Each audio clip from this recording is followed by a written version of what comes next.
know that if it's affecting our whales, it's going to be affecting a lot of different species. But it's also indicating that globally, climate change is really affecting ecosystems.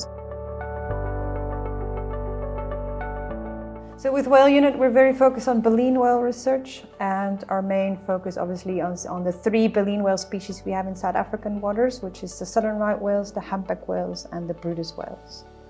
The southern right whales have been monitored along the South African coast since 1969, and that was to monitor the recovering from commercial whaling.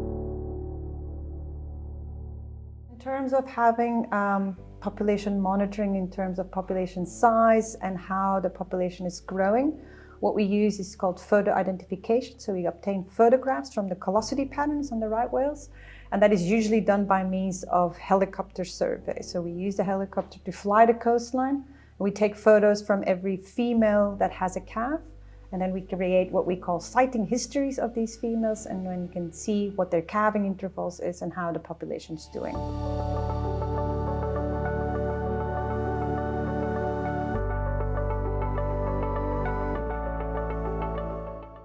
We will launch the boats and then we'll go just past the harbour where we'll do a weather stop.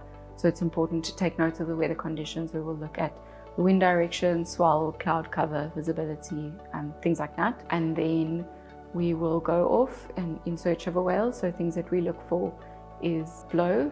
That's something that you can see from quite a distance. So when you see blow, you know that there's a whale in that area. Then we'll bring the drone up.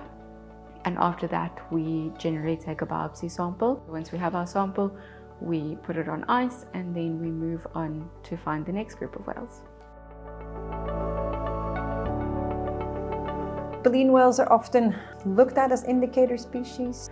It means that looking at their health and population dynamics, we can infer how the environment in which they live is doing. It's rather depressing to study impact of climate change, because it's not an easy solution. And looking at these whales and how they're being affected by climate change issues that are not easily resolved is not always nice to do.